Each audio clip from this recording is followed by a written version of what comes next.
Hey, welcome back to Programming Through Mobile App Development. This is going to be our last lecture, and it's going to be a little bit of a bespoke Frankenstein lecture. I have a lot of things I still want to talk to you about, at least show you some things, and we should get to it. So, before I let you go from this semester, we have four more things to touch on. One is actually a little bit of a recap at this point, but a little bit more about functions, and just to really give you a clear reference that you can take with you. Some concepts about branching, how branching works in the logic flow of programming. Similarly, how looping works in the logical flow of programming. And then finally, this one's pretty important just for this overall degree, and if you're in the information science world, or the computer science world, or anything where you're using, working in a software capacity, the model view controller concept, the design pattern. This is an important structure in modern, app development world, and it's not a structure. It's more just like it's a pattern. It's a way of doing things. So we'll get there at the end. I just can't let you go without talking about it at least.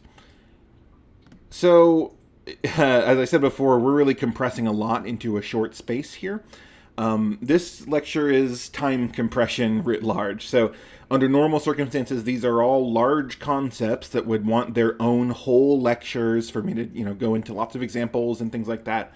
Really, I'm just going to have to compress them so that it's a reference that you've at least got your eyes on, and you can take these with you. You'll never lose access to these videos. I don't delete the old ones.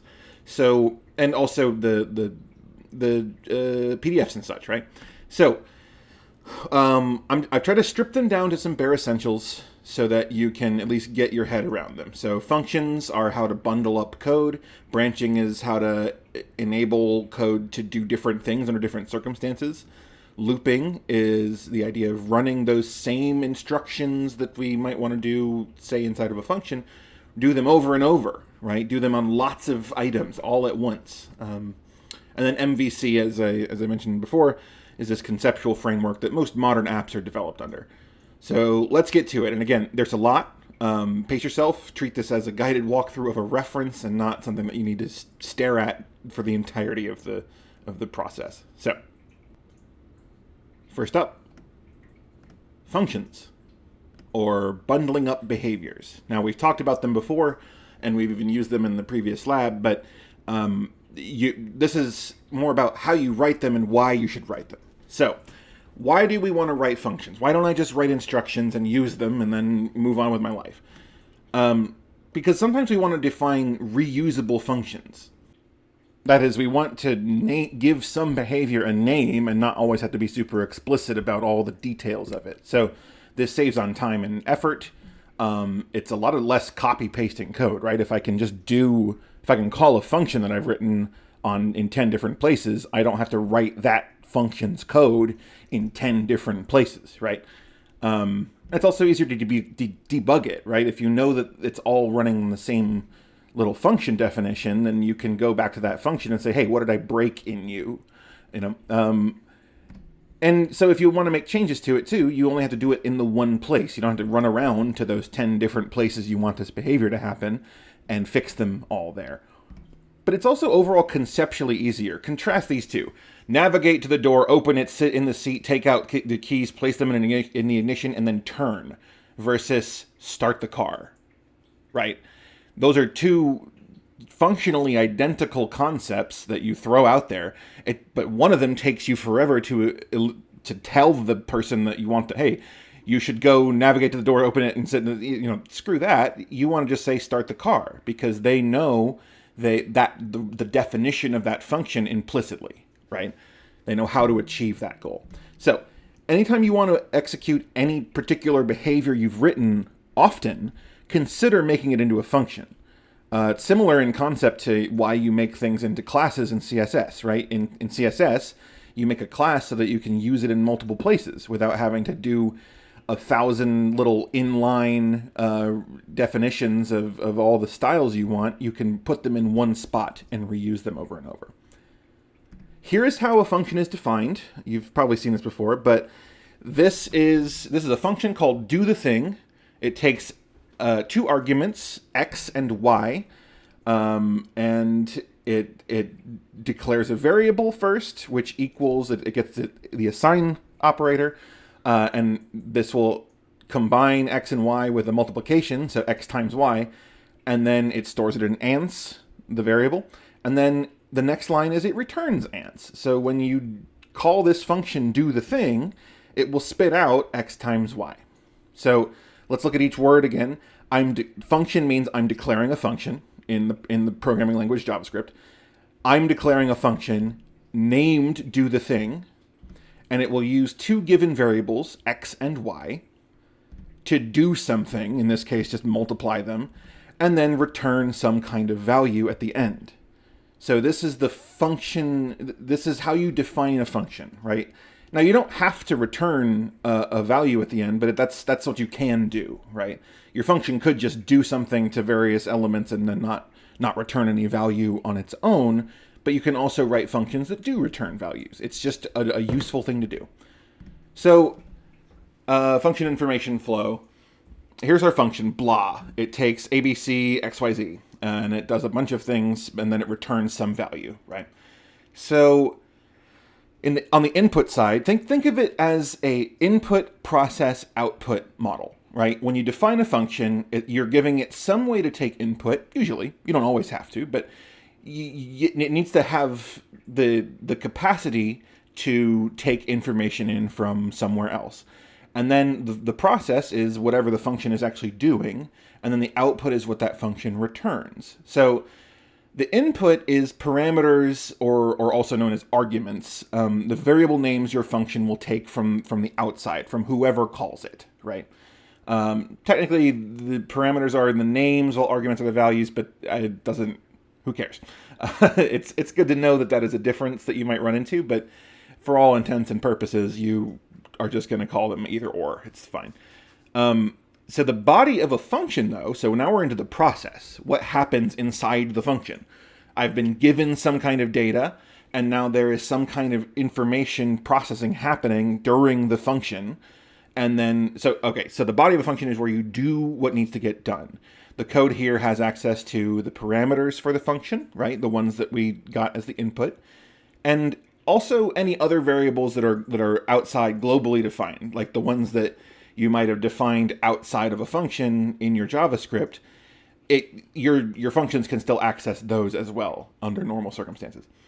And then finally, the output. So our function has taken some information in, it has done a bunch of things, and now it has the chance to return some value on the output end, right? You call this return line, and it will return a value. So it's super useful when you want to transform information. One that I've written often myself is this quick 2-hex code concept. So remember how colors are in hexadecimal? So FFOOFF. You can represent those. I mean, we know that those are just a representation of the numbers 255, 0, and 255. So you could write a function to take those values, those numerical values, and then spit out the nice little hex code string. I'm not going to get into how I define that one, because there's fancy weird tricks involved that I don't have to. We don't have the groundwork to explain. But we can look at another one that we're more familiar with. GetElement by ID, our old friend. So let's think about GetElement by ID as a function that is defined. We've just been using it as a tool. It's one of our most common tools, right? We go, hey, give me this thing.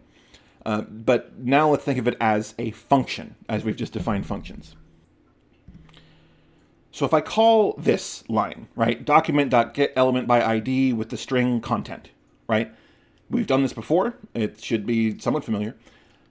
The input to this function is the string content, right? We give it some information to do something with. The process, which is actually hidden to us, we don't actually know its exact process, but the way it works is the document object, our DOM, our friend, the DOM, it will scan through everything in the tree, in the element tree, and look for anything that has that ID for its label, right? So remember, we would always, if we wanted to make an element accessible, we would give it an ID. The way that the DOM does this process is it will look through all of its elements and look at each one and say, okay, does this one have the string content in its ID? No. Does this one have the string content in its ID? No. Does this one have the string content in its ID? Yes. Ooh, okay. So now I'll take this one and hand it back to the user, or not the user, but the whatever called this function. And that's the output, right? It pulls out the data object from the page, and now we have access to it in our JavaScript. So the input is the content string, the string content. Well, let me rewind that. The input is the ID string that happens to be content in this case.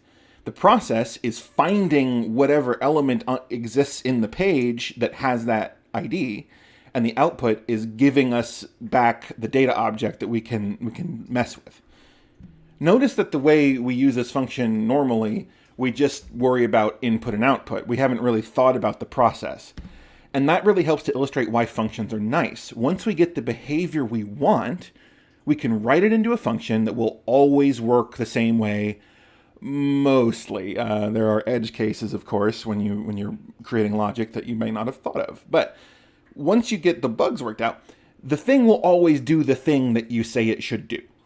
You know, that it's its own just whole operation. So we don't want to fuss over the internal searching and checking of labels that the DOM does. We just want to know that when I ask the DOM for a specific ID, it's going to go get it, right? And it does every time. That's the beauty of a function, of a well-defined function. So that's functions. Let's move to branching. Giving our code some decision-making brain power. So, branching. What's the purpose of branching? Oftentimes, we'll want to have our code do different things in different circumstances, right? Consider this common number guessing game. It's a shitty game, but don't worry about it. You're not going to have a lot of fun playing this game, but it's a viable game. So, you pick a number between 1 and 100. Let's just assume, for the example, that you have picked 37. I guess 30. For this number, you might say too low as your answer, as your output to the game, right? But what if, and that if is key here, what if I had picked 90?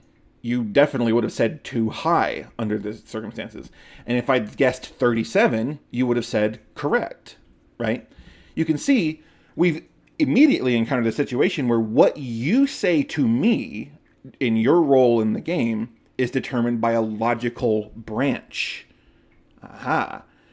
So the question is, how do you determine what to say? First, we need to talk about Boolean comparisons. So decision-making in code based on the values of numbers, right? So this is the idea of a condition. So the first thing to be aware of is that you're going to use Boolean logic to tell me whether I'm right or wrong. Okay, that might be intimidating, but don't worry about it. It's simpler than it might seem.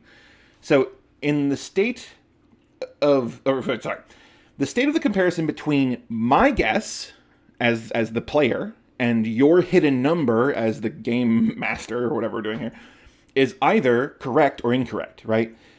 So there's a Boolean value of either I am correct or I am not correct. So this is even true for the too high and too low answers. You would say too high if it was true that my guess was greater than your number. Greater than is another Boolean value, right? A number can either be greater than something or not. End statement. Same for too low.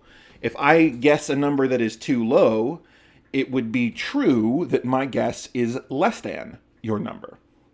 So that's where we get into value comparison operators. Now, we'll get to how we use these in branching, but it's good to just keep these in mind. So there are lots available. There's equality. So x equal y. Equal, you might notice, and keep this in mind, equals, so a single equal sign is an assignment statement saying, hey, the left-hand thing is going to get the value of the right-hand thing.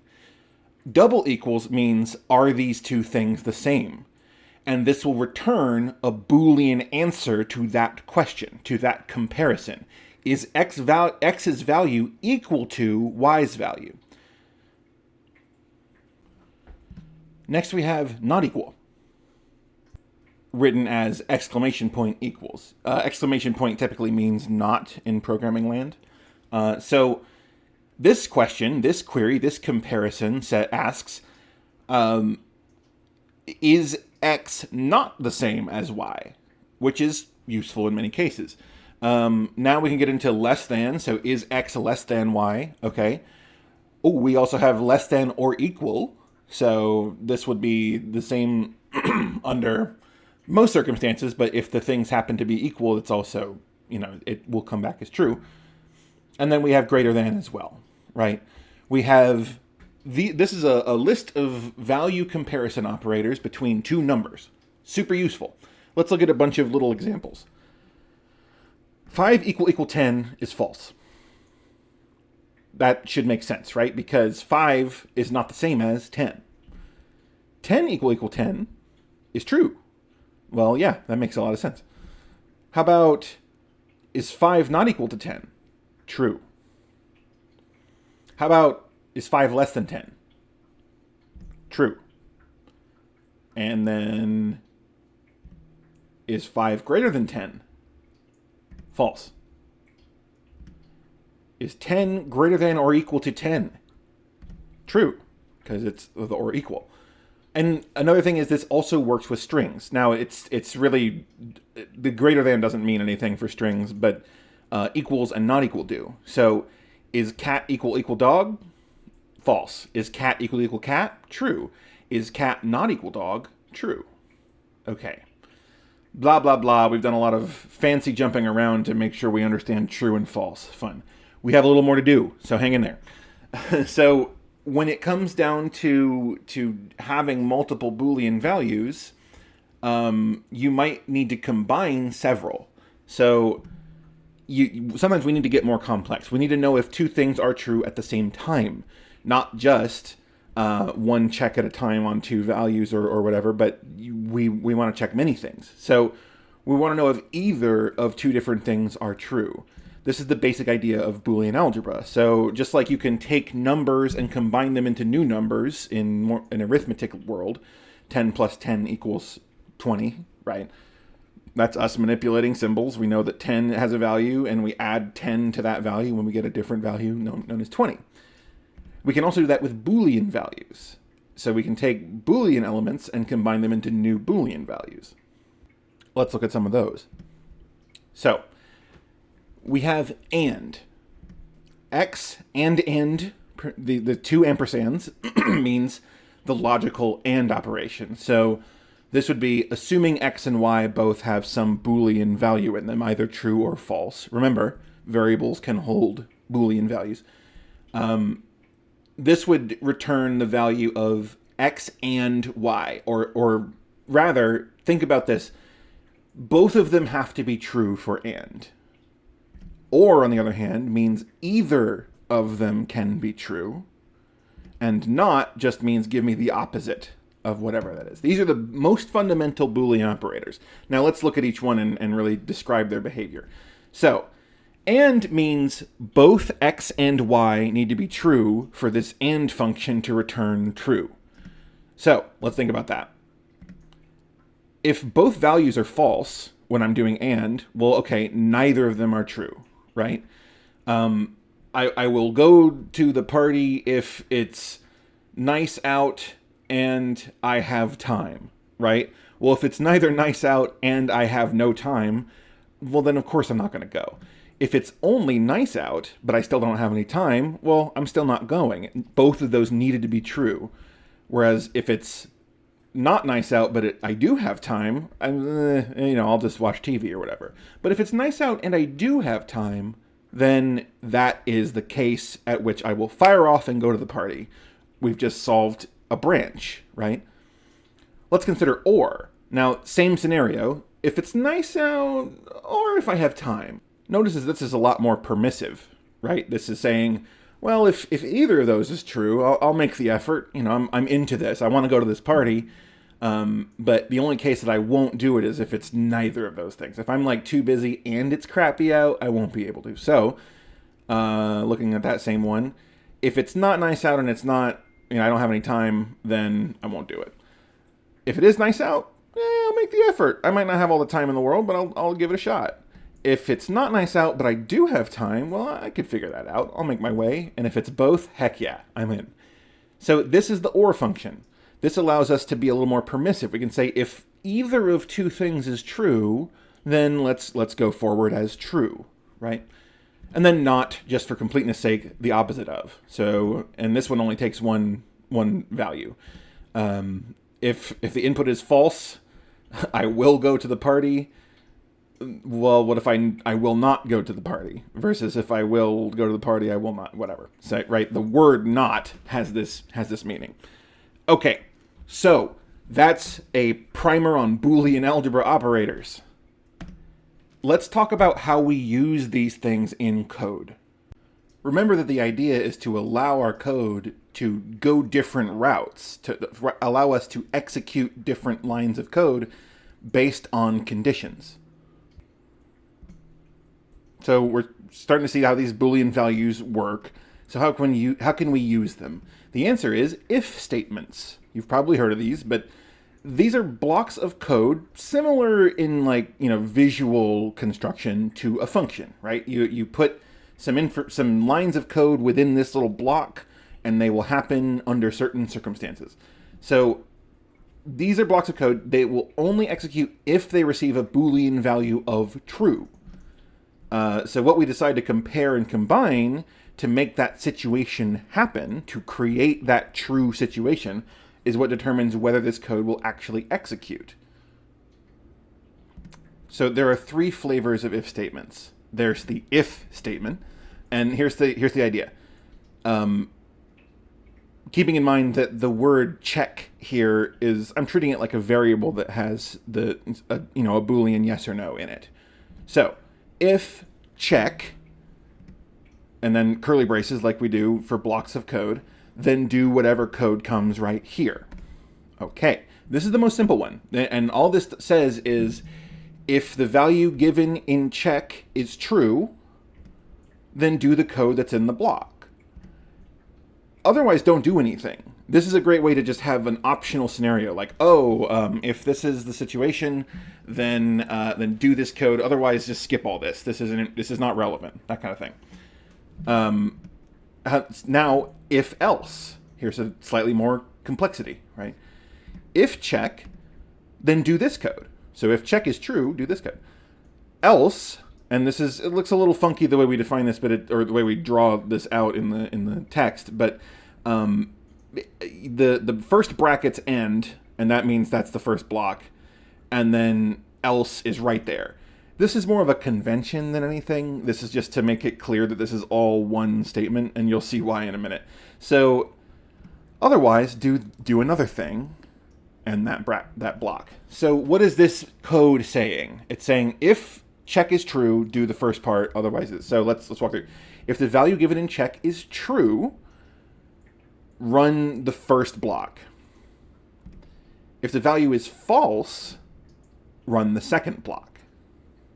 Okay, so now we've created not just an optional, sidebar, we've created a true branch. These two will only happen under opposite circumstances. There's the situation where the check passed, and we say, okay, we'll go down this branch of the woods, or the check failed, so we'll go down a different branch. And then finally, if else if. Okay, we're getting fast and loose with these letters, aren't we? Let's walk through one. If check, right, as we've done before, this is the way we start it, then do this code. Else if a second check. Aha. So now we can combine, we can have multiple different scenarios checkable. So if check 2, do this other thing. If check 3, do this other thing. And then finally, otherwise, if none of the checks pass, then just do this thing and end it. So let's break that down again. If the value given in check is true, run the first block. It won't do the rest of them, right? So before moving on too far, if the value given in check is true, you run the first block and then you skip the rest, right? So the if-else-if gives you multiple mutually exclusive situations that you might want to check for. So if the first one is true, go ahead and do that block and then end this block. If not, and then also check number 2 is true. So if the first one didn't pass, but the second one does, run the second block. If that second one didn't pass, but now you can check the third one, that's also true, or if that is true, then you run the third block. And then finally, if all of that fails, if I have checked 3 different possible conditions and all of them are false, then we'll just run the last block by default, the part that's in the else alone, with no secondary if attached. Okay, that's a lot to take in, but I think this serves as a really nice breakdown of what these mean, right? And, use the color for your eyes' advantages as you can. But let's run it through an example that we've already touched on. So let's define the guessing game. Here is the function guessing game that takes 2 arguments, my guess and your number. If my guess is greater than your number, then we're in the first scenario, which is your number was too high. So we say console.log too high. You can substitute, that's you speaking, right? You're taking the role of the computer in this scenario. But we have multiple conditions that we need to check, right? Next would be else if my guess is less than your number. What are we going to do? We're going to log too low. And then finally, last check. Now you could probably just make this an else with no check at all, but else if, just for good habit, if my guess equals your number, i.e. they are the same number, correct. You log correct to the console, and then we close our function. So this is a function that has immediately an if statement that will allow it to do different things under different circumstances. It's comparing 2 pieces of information and reacting from that. So now let's play the guessing game. Again, playing is a loose word here. So guessing game, 30 and 70. 30 and 37. I'll leave that in because sometimes you just can't read. What's this going to say? Too low. Let's do 90 and 37. What's this going to say? Too high. Finally, I'm like, 37 and 37. How did I know that? Correct. Yay. So this, I hope, illustrates how putting if statements into your code allows us to just have a function or a piece of code that you run be very reactive to the state of the world, right? If I give it 2 different numbers, it should do different things under different circumstances. That happens quite a lot. Now, a slightly more advanced concept, and yet at the same time I want you to recognize it's fairly simple too. You can just store Boolean values for later. You don't have to do them only under the circumstances where you're checking. So sometimes you might want to calculate the result of a Boolean value, especially if you're doing a lot of different ands and ors, and you might save it for later. This works exactly the same as normal numbers and strings, right? You can just assign a true or false value to a variable. And the example, the concept of this you might see elsewhere in programming land is flags.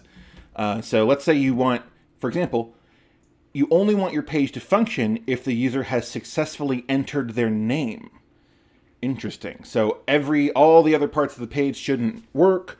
Anytime they try to, every button should be disabled. Every time a function might be called, it should stop itself short. So you can have a flag that you could call it enabled, right? And you would only set that flag to true when the name field is filled correctly, right? And you could make the rest of your page's JavaScript behavior contingent on that flag. Let's look at that. So here's the input, so a text input, a text field, its ID is name, and on change, once it's changed, we will check if it's empty. Here's the script to make use of this. So var enabled, it starts out false. By default, the rest of the page, etc., will not be enabled.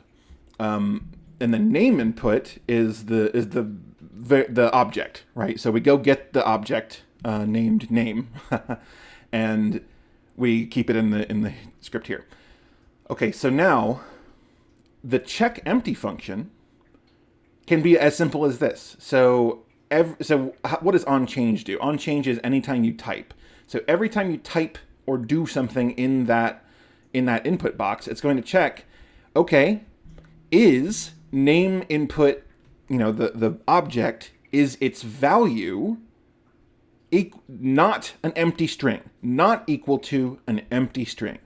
As long as it's not an empty string, then we change enabled to true, right? And this is the real operational moment. So we're saying enabled gets the value of the query, is the name input's value not equal to an empty string. If that is true, then enabled saves the value true. If that is false, enabled saves the value false. Okay, so now do the rest, whatever else your page does, you can have a branch that says, if enabled, do all the stuff. Otherwise, nothing happens at all. And that ends our script. This is not a very good web page, but I hope it illustrates something that you've probably seen in real websites, right? You'll go to a page and it won't function until you click the thing. The one lately is, please disable your ad blocker, right? And that one's infuriating. And I guarantee that is driven by some kind of internal flag that says, hey, this person has their ad blocker on. Don't let them scroll. Don't let them close this thing. Wait until they disable the ad blocker. And I will change the flag to false or whatever. Okay, so where does all of this come up, aside from that? The answer to this and many of these other things that we'll talk about and have been talking about is really anywhere it applies, and a lot more places than you might think initially. So really, branching allows your system to respond to the state of something at all, right? And you can use all kinds of custom flags to disable and enable parts of your code on the fly. Maybe a user just pressed a key. We can decide what to do based on which key that was, right? There's a key press event in the browser, and you can ask it, oh, well, what key did they press? Oh, they pressed space. I want to do this. Oh, they pressed escape. I want to do this, right? We can change properties of page elements based on things like time of day, right? Is current time greater than some cutoff value? Or the size of the screen. This is super useful when you're trying to make things more, fit properly onto a phone without having to write two separate websites, right? All in all, the real power here is this is just a super fundamental concept for logic flow that once you get your head around it, you will probably use it constantly anytime you're programming. Okay, now into looping. Beefing up our lines of code to work on tons of information, not just one item. Okay, so loops in theory, in concept. If you can do it once, you can do it a billion times a second. So similar to the way that we create functions to reuse code, loops allow us to write behavior once and use it a lot, all at the same time in a lot of ways. So huge benefit because it lets you focus on and debug the behavior we want to do everywhere, but in a single place, similar with functions, right? And moreover, so we often are using our technology in a very kind of manual way. The letters I type in this word processor, they all come from strokes from my fingers, and the things I read come from me physically scrolling and all that. We are very used to sort of the naturalistic approach that the front-end design of all these tools we use has offered us. But it's easy to forget that the number of instructions a computer can process in a second is currently in the billions. That's what gigahertz processor means. So if we get our heads around being able to tell a computer, hey, do this, but a lot, then we're really unlocking that power to help us automate the more tedious elements. So let's keep digging into this. So breaking down large tasks, finding the most basic unit of behavior required, and then repeating it. So lots of large tasks are really just repetitions of a single smaller task. For example, doing the dishes. That often feels like an overwhelming stack with a lot of different contingent blah blah. It's like, oh, gross, it's going to get all nasty and bacterially if I don't do this stack of dishes. But when you break down, like, it's a stack of dishes, blah. You break it down, the step of do one dish is actually only a few relatively simple actions, right? Get hot soapy water, scrub, rinse, dry. Doing a single dish isn't actually that complicated. What comes down to is doing it in a loop, right?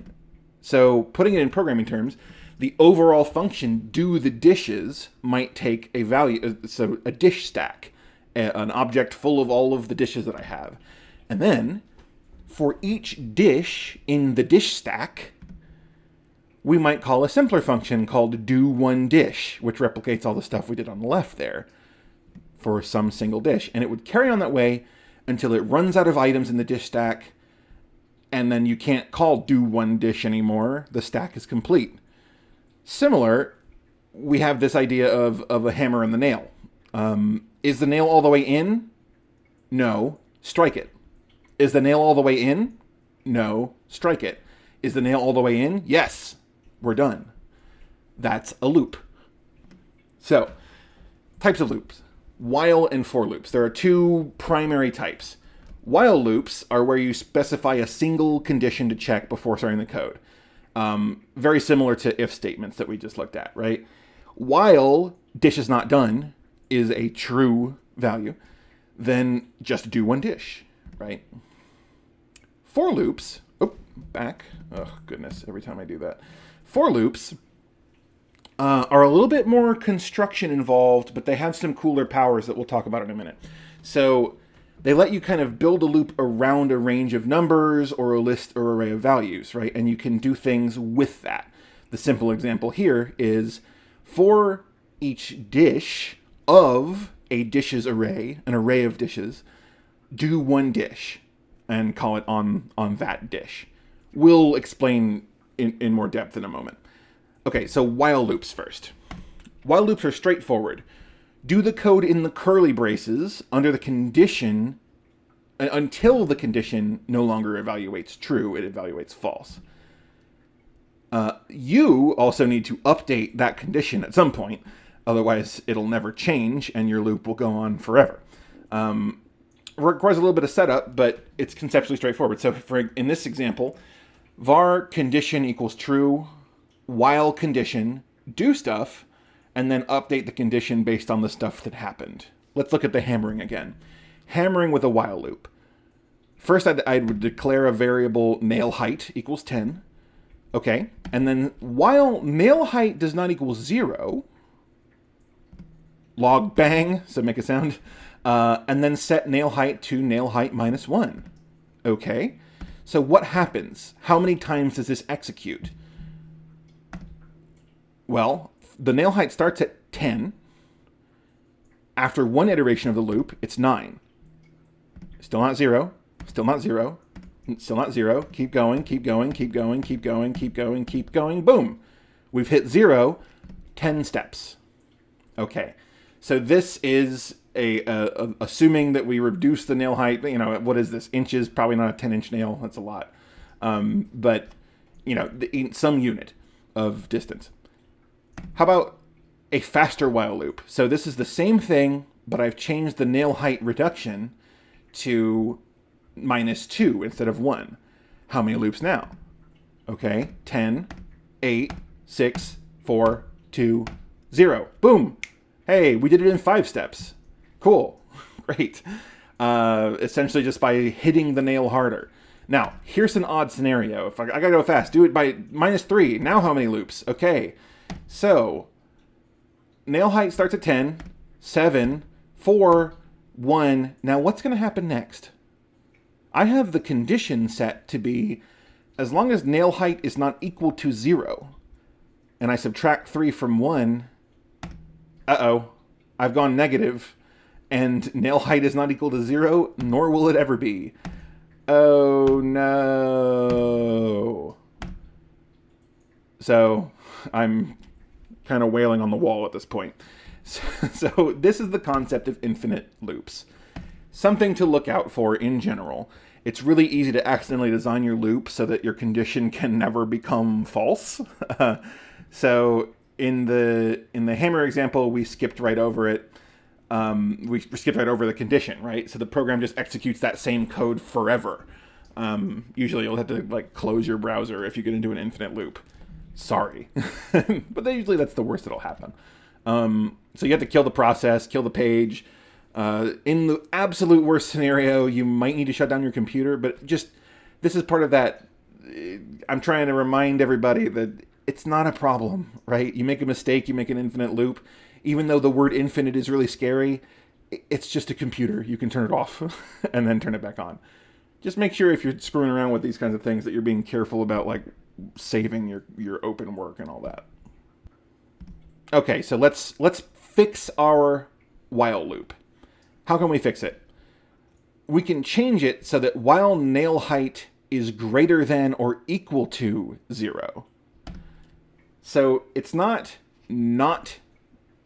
equal to 0. It's as long as this number is greater than or equal to 0, then we will continue. Otherwise, we stop. So suddenly we've got a whole bunch of different scenarios where this will finally kill itself.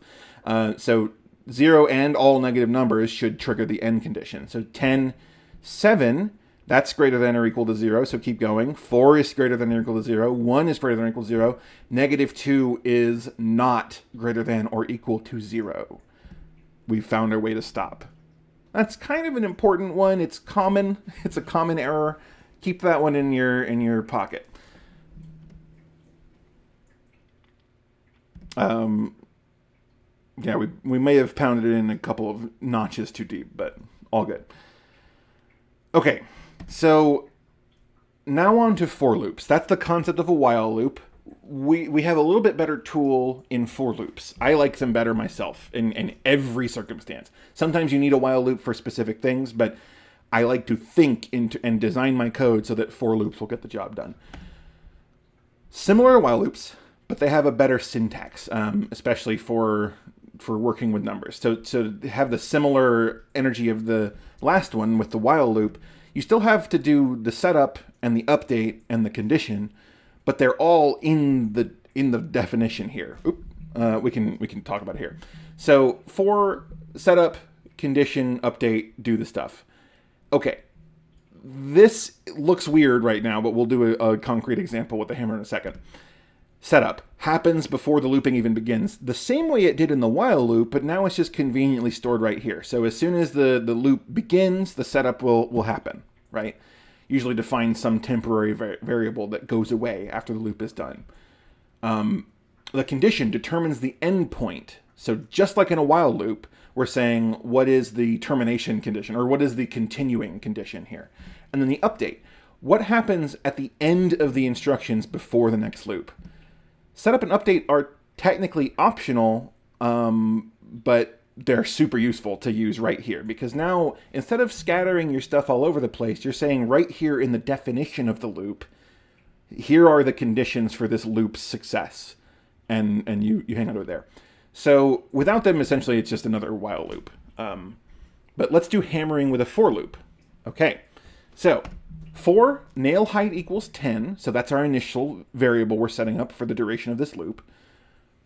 As long as nail height is greater than or equal to 0, continue, and then nail height minus minus. Now, minus minus we may have talked about before, but it's a nice little way of just saying the same thing as nail height gets decremented by 1 value, right? So if nail height was 10, it goes down by 1.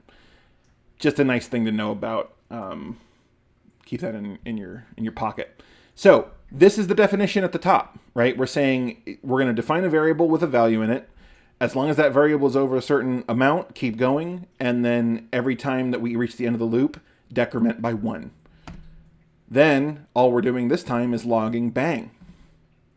We've really shortened all this setup into one line at the top for the definition, and then the log. So much more succinct than a while loop, right? It does the same exact thing as the first while loop, but this time it's a little bit cleaner. You know everything about the for loop right here in the first line, and then you just focus on the behavior. So for loops take a little bit of setup, but they get the machinery out of the loop out of the way so you can focus more on the behavior you want to repeat. For loops are the most common because of this ease of use stuff, right? Put all your looping stuff right up top, easy to read, easy to debug, easy to understand. Okay, I have one last loop for you, and this one's useful. For of, also known as for each loops. Okay, one more trick to simplify our lives. If we happen to be working with an array or list of items, say a group of HTML elements that we've grabbed from our page, we can employ the for of loop, this special construction that basically translates to, for each of the items in this list, do some behavior. Each item is temporarily stored in the variable we name, and we access it directly by that name. So the example here is, for item of list of items, do stuff, usually one for each item. This gets out of the way of even having to consider the conditions at this point. Really, in this case, it's just, I know I have a certain number of items, and I want to do something with each one of them. That's what this loop does. And that's why this is my favorite loop. It's the most intuitive. So, let's look at an example. The variable, at the top to bottom, the variable stuff, it has a list of numbers in it. 100, 2, 30, 4.0, and 5,000. Cool. Here's the loop, right? For thing of stuff, now that I know that's weird English, but what does that mean? So for thing of stuff, log thing divided by 10. Okay. So first thing we're doing here is we're setting up that array of items called stuff, and then the loop starts by creating a variable named thing. And let's look at what happens with each one. During each loop, thing will contain the value of each of one of the items in the array. And we can access that. We can do something with it. In this case, we divide it by 10. So the first one, the console is going to log thing divided by 10. So right now, thing is on 100. It should output 10. Great. Then thing will go to 2. Okay, 2 divided by 10, 0.2. Great. 30 divided by 10, 3. 4.0 divided by 10, 0.4. 5,000 divided by 10, 500. Okay, simple math example. But I hope you're seeing this is nice and clean. We have defined a box of things we want to do something with, and then we do something with each thing in it. Let's look at this sort of zooming back to imagining a world where we're doing it all manually. Going back to the dishes. So let's imagine a world where counter is like our DOM, right? Our document. And it has a function called getDishById, which is just what kind of dish is it. In this super manual, super literal script, I'm writing, okay, dirty dish 1 is counter.getDishById cup. Second one's going to be plate. Third one's going to be mug. Fourth one's bowl. Fifth one's pan. Now I will call each one do one dish on each of these dishes until I'm run out of instructions, right? This is the brute force way. This is saying store a variable, use that variable. So do each dish one at a time. Do 5 different dishes. Okay. So now let's think about it with loops, right? First, we can put all of the dish IDs that we want to do in an array, right? We have cup, plate, mug, bowl, and pan in this dish ID array. Now, using that information, we can do the same things we did on the left, but we only have to write them each once. We don't have to write them 5 times, right? We're saying for the ID of the dish IDs, so for each ID in the list of dish IDs, we're going to define a new variable called dish, and we're going to say counter.getDishById for each of those IDs. Remember, ID contains, for the first loop, cup. So we're going to get the cup, and then we're going to do that dish, right? Then we're going to get the plate and do that dish. And then we're going to get the mug and do that dish. We're going to do each one of them in turn. And now if I wanted to add more dishes to this list, I don't have to rewrite lines of code. I just need to add a new string, a new ID to the list, right? So, and just to continue illustrating the point, imagine you messed up and realized it's not counter, but sync that has the get dish by ID function. Which of these is easier to fix, right? Well, having to replace sync 5 times, not a huge deal, right? Sync.getDish by ID, but I still have to do it 5 times. Whereas in the loop, I do it once because I've identified that there is one behavior that I'm doing over and over, and I want to be able to just call it. So I just have to fix it one spot. Now scaling up. Now imagine trying to use both of these methods on 100 dishes. How about 1,000? What about 1,000,000 dishes? On the left-hand side, you're going to be writing 1,000,000 lines of code to do each one of your dishes. Whereas on the right, it would still be a tedious process, but you would just have to make sure that your list of dish IDs contains all of the dishes you intend to do. And then you've let the behavior rip. So, how do we make sense of this in a web interface? Where might this come up? The real benefits of looping come from knowing that we can quickly write a loop that will apply some function to several items more or less at once, right? It still does them in order, but it will do them sort of all in a single zoop, And again, remember that billion instructions per second power is what we're talking about here. So it's useful to know how loops work and generally, right? Checking conditions, updating variables.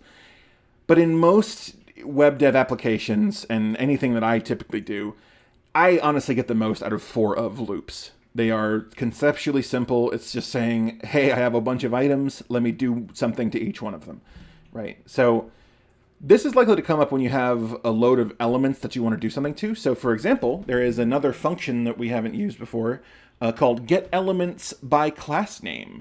And notice there's a plural here. So you can give document.getElementsByClassName a class name, and it'll give you an array of all of the elements with that name. So now you can make things on your page that are all of a particular class. You can do the same things to them. Make them all move together. Make them all dim together. Make them all shake or spin or whatever, right? And you would do that by having a for loop say, hey, for each one of these, change their positions or spin or rotate them or whatever the heck you want to do. Right? Okay, that is functions, branches, and loops. The pillars of logic flow. So take these together. I think we can see something of a theme here, right? We can make our code more conceptually meaningful by bundling up instructions into functions that we want to use more often. We can make our code more clever by using branching to allow it to do different things depending on the conditions of the page, the data, the world, whatever conditions we're capable of feeding in. And then finally, we can make our code more powerful using loops to let us do some behavior 10 or 100 or a billion times. So let's try to think of how all these go together in the dishes, right? We have our dish function, right? Our function doOneDish, which combines lots of small actions like turn and scrub and pick up and soapy water and all that kind of stuff into a larger, more meaningful action, right? So now the concept doOneDish is defined. That function itself probably has a lot of branching going on inside of it because there's different situations, right? I will wash a cup different than I'll wash a dish. If burned on gunk, right, I might have specific protocols. If needs to soak, I might change the way I treat this dish. If brush can't fit, I'll have to get kind of creative. But really, the idea is once the function is clever enough to account for all the cases that you're worried about, now we can run through and we can have, having proven that we know how to do one dish once, we can use the loop to call doOneDish on each and every dish on the counter or in the entire world or whatever we want to do, right? So we are bundling up and enriching our behaviors so that they're easier to use, honestly. And most of all, if we run this same script on a different set of dishes next time, it will still do all of them every time because we have made sure that our function accounts for all the different scenarios and, in theory, right? We haven't done this function. Okay. This this wouldn't be possible if we just manually wrote out the actions to clean each dish in front of us just the first time. By doing it this way, we've made it more general. You can apply this to any stack of dishes, not just a set of dishes that I happen to see in front of me. Okay. Now, before we call it, I need to talk to you about model view controller design patterns. Before we go, the current mainline model of app development. What's the idea here? And also feel yourself zooming out. We were just in the weeds talking about logic and logic flow and branching and all this stuff. We're zooming out now. We're going back to the overall design philosophy. The model view controller concept. Okay, so MVC is a way to help organize thinking about the flow of your app. Similar to like functions and objects, the idea is it helps separate your program into 3 distinct segments that all have different jobs, right? The model is the internal data of your app. The view is what you will show to the user. And the controller are the functions that alter the model and update the view. So in this case, the model is read by the controller. The controller can also alter the model. The controller can update the view, and the view can provide triggers to the controller to do things to the model. These are 3 separate concepts, and they all sort of function together no matter what you're doing. But if you can conceptually draw the lines around which parts are which, it helps you sort of stay clean in the way that you behave with them. So, the model. Think of this as the data, the knowledge that your program is storing internally. It can be simple or complex. It can be any kind of media. It can be something that the user has input, whatever. It stores all the relevant information that the app needs behind the scenes. The view is what the user sees or hears or tastes, if you have a taste interface that I don't know of. The view only presents what is useful or necessary for the user to see, not all of the data, right? Content that the user wants or interactive elements that the user needs access to, like buttons. Now, between these two is the controller. Now, you see a controller, you would probably assume that's a bad symbol. I should change that. But it's still, the concept is the controller is your code that moves between the data and the user's viewing experience. So controllers are the actions that can occur as a result of the user's input or the model updating, right? Anything a user does that can alter the model, as well as any functions that you have to update the view based on what's going on inside the model. Let's look at Spotify. Okay, Spotify, at least as of a couple years ago when I took that photo, is, you're listening to music, yes? It has a few things going on the front end. You have album art, you have the song titles, you have where you're at in the progression of the song, you have some buttons. We know the buttons do things, right? Pause, skip, shuffle, all those good things. And then we have the, whatever is coming out of the audio as well.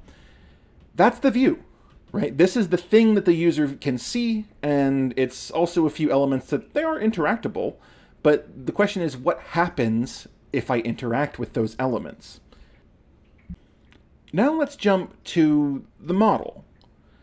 Okay, so what is the data of this app, right? It has a lot of different things. It has some local things like what am I, the user, doing, but it also has to go and get access to things in the deep backend, like where is the audio data, right? I need to get audio data from my database so I can stream it to this user, right? So the model contains all this information, right? The album art, what position in the timeline are we? 1 minute and 37 seconds in this case. Previous track, what was the previous track? What's the next track? Are we playing or are we not playing? So what should happen? Should I stream more samples or should I not stream more samples? This is just a list of all of the information relevant to how Spotify does its thing.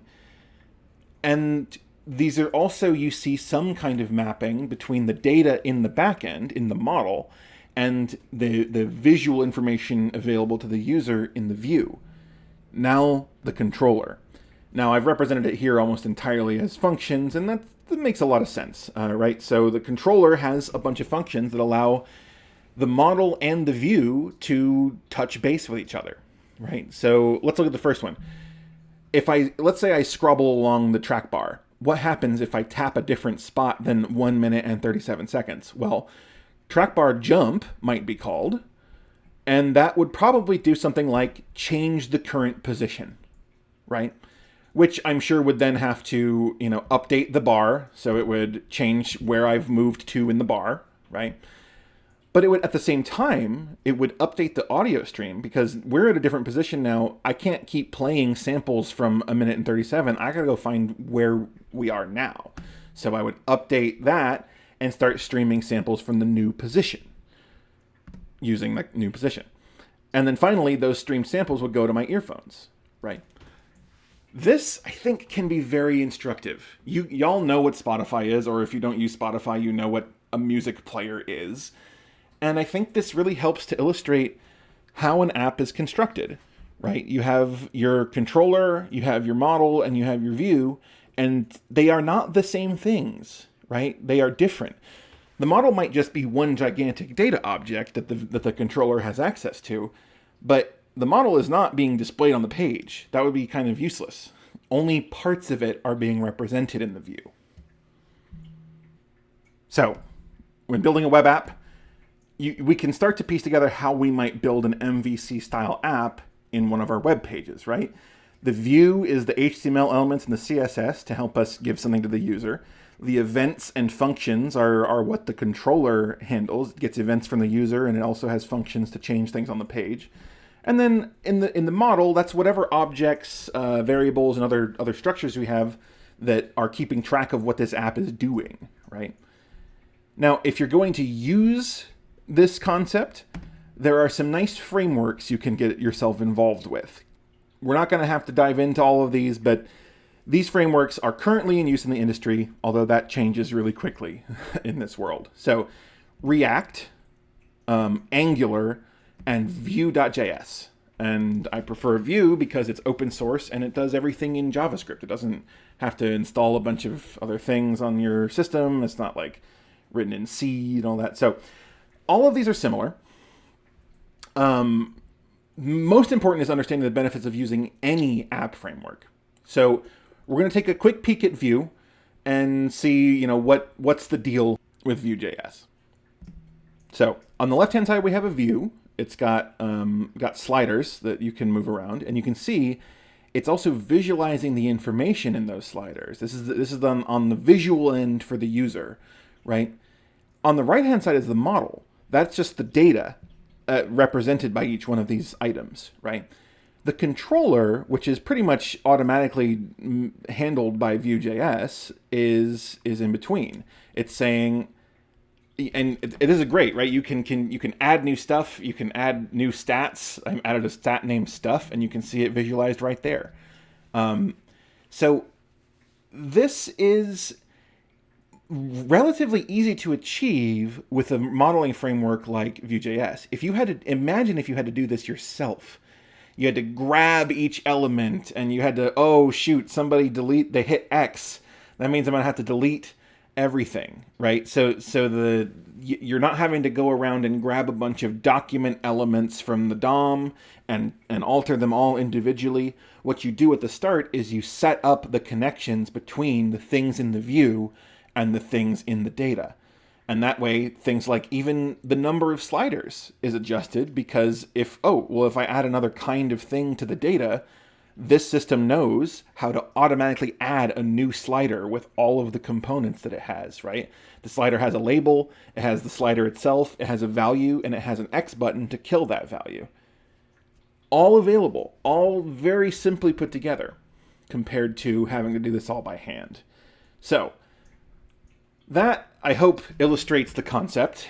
And to further tie this into what we've been doing, I want to remind you, MVC, Model View Controller, is also the same scenario with the DOM. The DOM is a perfect example of the model view controller pattern. The browser window is the view, the DOM and its data objects are the model, and all the code that runs the browser, everything that interprets your HTML, your CSS, your JavaScript, all that stuff are the controller. The thing that moves the information between the model and the code.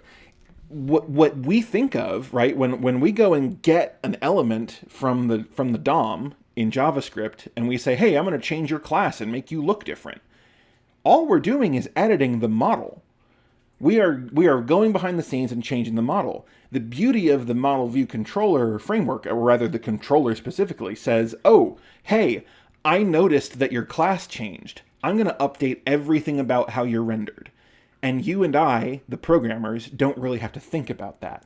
That's the beauty of a good controller between your model and your view. So when we do this, the idea is to try to follow that same pattern and get similar benefits. We work with a framework like Vue.js.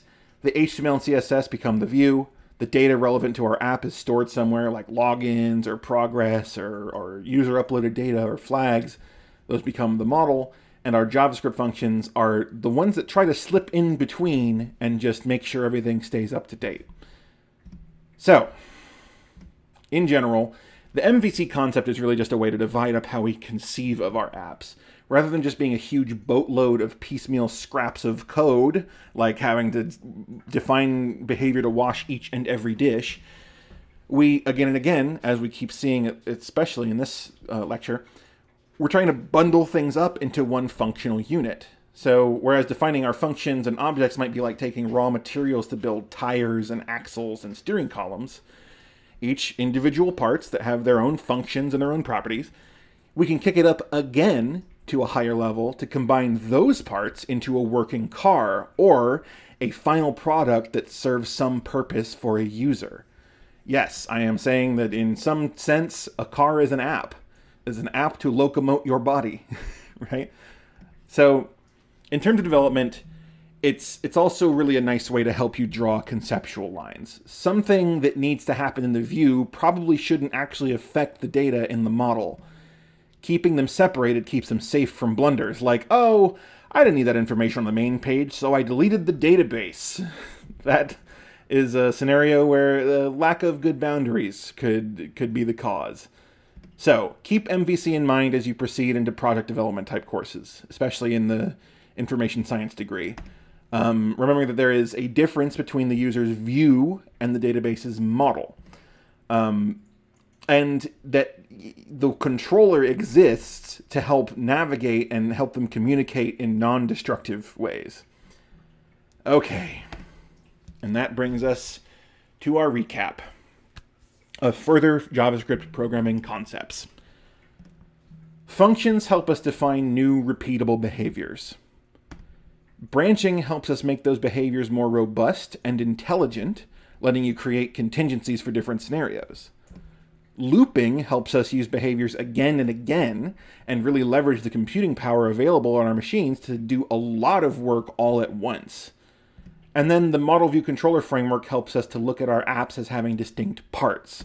A view that's available to the user, a model that is all the relevant information stored for and by that user, and a controller to help bridge the gap between those two while respecting the boundaries between them. Respecting. And that's it. With that, I draw us to a close. But as always, I have a final thought.